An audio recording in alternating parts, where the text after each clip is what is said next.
നമസ്തേ, ഏവർക്കും രഞ്ജിനി വിനോദ് ബ്ലോഗിലേക്ക് സ്വാഗതം. ഇപ്പോൾ നമ്മളുള്ളത് തിരുവനന്തപുരം ജില്ലയിൽ സ്ഥിതി ചെയ്യുന്ന നെയ്യാറ്റിൻകര ശ്രീകൃഷ്ണസ്വാമി ക്ഷേത്രത്തിലാണ്. ആധുനിക തിരുവിതാംകൂറിന്റെ ശില്പി എന്നറിയപ്പെടുന്ന അനിഴം തിരുനാൾ വീരമാർത്താണ്ഡവർമ്മ മഹാരാജാവുമായിട്ടാണ് ഈ ക്ഷേത്രത്തിന്റെ ഐതിഹ്യം ബന്ധപ്പെട്ടിരിക്കുന്നത്.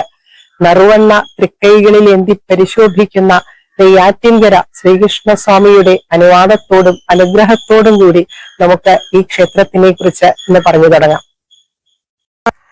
തിരുവനന്തപുരം ജില്ലയിൽ നെയ്യാറ്റിൻകര പട്ടണത്തിന്റെ ഹൃദയഭാഗത്ത് നെയ്യാറ്റിൻകര ശ്രീകൃഷ്ണസ്വാമി ക്ഷേത്രം സ്ഥിതി ചെയ്യുന്നു.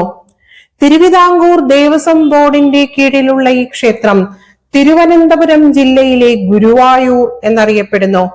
പടിഞ്ഞാറ് ദർശനമായിരിക്കുന്ന ഈ പുണ്യക്ഷേത്രം പ്രഥമ ദർശനത്തിൽ തന്നെ അതിമധുരമാർന്ന ശ്രീകൃഷ്ണ ഭക്തിയുടെ പരമാനന്ദം പ്രവഹിപ്പിക്കുന്നുണ്ട്. പാർത്ഥന് ഭഗവത്ഗീത ഉപദേശിക്കുന്ന പാർത്ഥസാരഥിയുടെ രൂപം കുത്തിവെച്ച ക്ഷേത്ര കവാടം അതിമനോഹരമാണ്.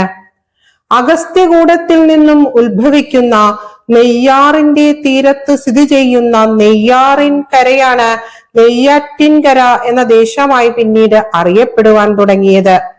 പണ്ട് അഗസ്ത്യകൂടമലയിൽ അഗസ്ത്യ മഹർഷിയുടെ ആശ്രമം ഉണ്ടായിരുന്നുവത്രേ. യാഗാവശ്യങ്ങൾക്കായി കരുതിയ നെയ്യ് പാത്രങ്ങൾ നിറഞ്ഞു കവിഞ്ഞ് മലമുകളിൽ നിന്നും ഒഴുകി താഴ്വാരങ്ങളിലെ പുഴകളിൽ എത്തി. നാട്ടിൽ കുടിവെള്ളക്ഷാമമുണ്ടായപ്പോൾ നദികളിൽ ഒഴുകുന്ന നെയ്യ് മുഴുവൻ കുടിക്കുവാനുള്ള ശുദ്ധജലമാക്കി തരണേ എന്ന് ഒരു ഭക്ത ഭഗവാനോട് പ്രാർത്ഥിച്ചു എന്നും അന്നു മുതൽ നെയ്യാറിൽ ശുദ്ധജലം മാത്രമായി എന്നൊക്കെ കഥകളുണ്ട്. 1729 മുതൽ 1758 വരെ തിരുവിതാംകൂർ ഭരിച്ചിരുന്ന ശ്രീ പത്മനാഭദാസ, വഞ്ചിപാല, ശ്രീ അനിഴം തിരുനാൾ വീരബാല മാർത്താണ്ഡവർമ്മ കുലശേഖര പെരുമാൾ മേൽനോട്ടം നൽകി നിർമ്മിച്ചതാണ് ഈ ശ്രീകൃഷ്ണ ക്ഷേത്രം എന്ന് പറയപ്പെടുന്നു. രാമവർമ്മ വേണാട് ഭരിച്ചിരുന്ന കാലത്ത് പലപ്പോഴും യുവരാജാവായിരുന്ന മാർത്താണ്ഡവർമ്മയ്ക്ക് ശത്രു ആക്രമണങ്ങൾ നേരിടേണ്ടി വരികയും ഒളിച്ചു താമസിക്കേണ്ടി വരികയും ചെയ്തിട്ടുണ്ട്. അങ്ങനെ ഒരിക്കൽ ശത്രുക്കളായ 8 വീട്ടിൽ പിള്ളമാരിൽ നിന്നും പ്രാണരക്ഷാർത്ഥം നെയ്യാറിൻ തീരത്തെത്തിയ രാജകുമാരൻ ഗോക്കളെ മേച്ചു നിൽക്കുന്ന അതിസുന്ദരനായ ഒരു ബാലനെ കണ്ടു. ആ കുട്ടി കാണിച്ചു കൊടുത്ത ഒരു മുത്തശ്ശിപ്ലാവിന്റെ പൊത്തിലൊളിച്ച് അദ്ദേഹം അന്ന് ശത്രുക്കളിൽ നിന്നും രക്ഷപ്പെട്ടു. ശത്രുക്കളിൽ നിന്നും രാജകുമാരനെ രക്ഷിച്ച പ്ലാവ് പിന്നീട് അമ്മച്ചിപ്ലാവ് എന്ന പേരിൽ പ്രശസ്തമായി. പിന്നീട് വിജയശ്രീലാളിതനായി മഹാരാജാവായി മാറിയ അദ്ദേഹത്തിന് ഒരു സ്വപ്ന ദൃശ്യമുണ്ടാവുകയും ആ സ്വപ്നത്തിൽ പ്ലാവ് കാണിച്ചു കൊടുത്ത ഉണ്ണിയെ പരമഭക്തനായ രാജാവ് വീണ്ടും കാണുകയും തനിക്ക് ഒരു ക്ഷേത്രം പണിത് കുടിയിരുത്തണം എന്ന് ആവശ്യപ്പെടുകയും ചെയ്തുത്രേ. അതിൻ പ്രകാരം ആധുനിക തിരുവിതാംകൂറിന്റെ ശില്പിയായ മാർത്താണ്ഡവർമ്മ മഹാരാജാവ് ക്ഷേത്രം നിർമ്മിക്കുകയും തരണനെല്ലൂർ തിരുമേനി പ്രതിഷ്ഠ നടത്തുകയും ചെയ്തു എന്നാണ് ക്ഷേത്ര മഹാത്മ്യം പറയുന്നത്. ഇവിടെ പ്രതിഷ്ഠിക്കുവാനായി നിർമ്മിച്ച ശിലാവിഗ്രഹവുമായി നെയ്യാറിലൂടെ ചങ്ങാടത്തിൽ കൊണ്ടുവരുമ്പോൾ ഒരിടത്ത് എത്തിയപ്പോൾ ചങ്ങാടം അനങ്ങാതെയായിത്രേ. പ്രശ്നചിന്തയിൽ പടിഞ്ഞാറ് ദർശനമായി ശ്രീ പത്മനാഭസ്വാമിയെ നോക്കി നിൽക്കാനാണ് ഭഗവാന് ഇഷ്ടമെന്നും ശിലാവിഗ്രഹത്തിന് പകരം പഞ്ചലോഹ വിഗ്രഹമാണ് വേണ്ടതെന്നും തെളിഞ്ഞു. മാത്രവുമല്ല, രാജാവ് ദർശിച്ച അതേ ബാലഭാവത്തിലാണ് ഇവിടെ കുടികൊള്ളാൻ ഇഷ്ടമെന്നും മനസ്സിലായതിനാൽ രാജാവ് സമ്മതം മൂളുകയും ഉടനെ ചങ്ങാടം ചലിക്കുകയും ചെയ്തു. പിന്നീട് ഇവിടെ പഞ്ചലോഹ വിഗ്രഹവും കൃഷ്ണപുരം ഗ്രാമത്തിൽ ആ കൊണ്ടുവന്ന ശിലാവിഗ്രഹവും പ്രതിഷ്ഠിച്ചു. ഈ പ്രതിഷ്ഠ നെയ്യാറ്റിൻകര ശ്രീകൃഷ്ണസ്വാമിയുടെ ജ്യേഷ്ഠനാണ് എന്നാണ് സങ്കല്പം. ക്ഷേത്ര കാഴ്ചകൾ അതീവ ലളിതമാണ്. ദീപസ്തംഭം, സ്വർണ്ണ കൊടിമരം, ബലിക്കൽ പുര, ബലിക്കല്ല്, ചുറ്റമ്പലം എന്നിവ കടന്ന് നാലമ്പലത്തിലേക്ക് എത്തുന്നു.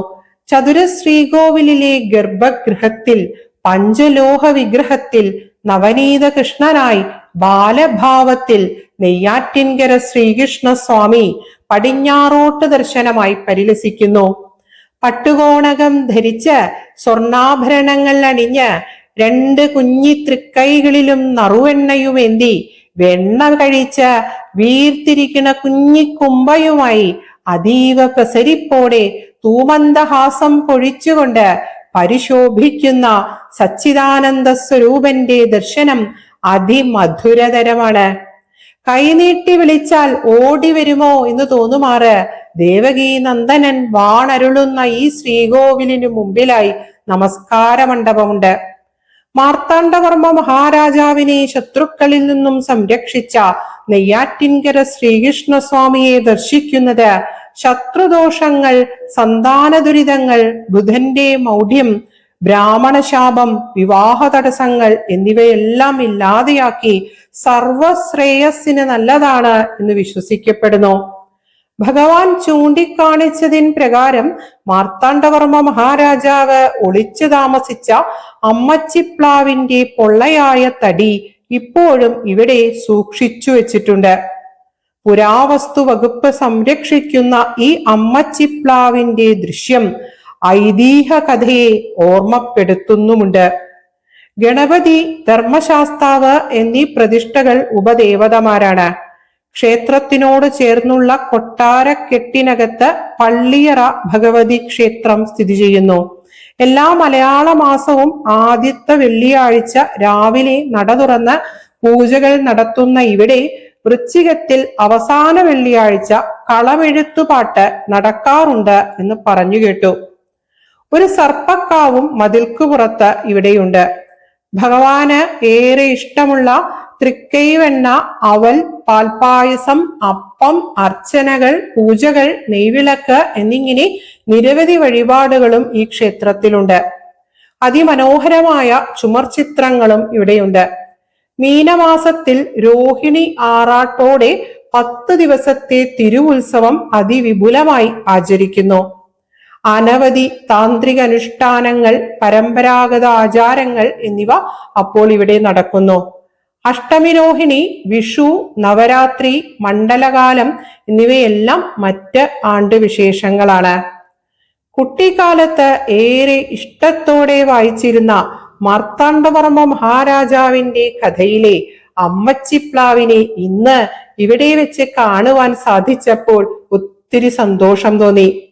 പ്രാണനേക്കാൾ പ്രിയപ്പെട്ട യശോദാനന്ദനൻ കുടികൊള്ളുന്ന പുണ്യപുരാതന ഭൂമികൾ എന്നും എപ്പോഴും ഏറെ പ്രിയപ്പെട്ട ഇടങ്ങളാണ്.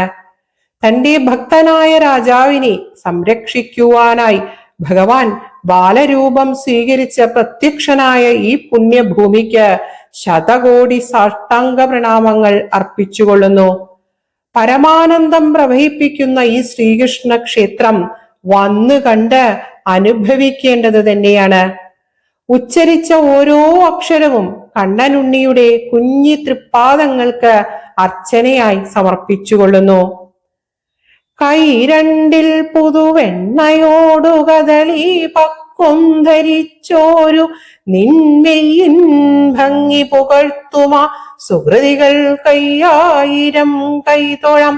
അയ്യയ്യോ യമദൂത വന്നടിയനെ തച്ചങ്ങിഴയ്ക്കും വിധോ നെയ്യാറ്റിൻകര നീലവർണ്ണ നീയതം നീയെ നമുക്കാശ്രയം. ഏവർക്കും സർവമംഗളങ്ങൾ ആശംസിച്ചുകൊള്ളുന്നു. ഓം നമോ നാരായണായ. ശ്രീകൃഷ്ണ ശരണം.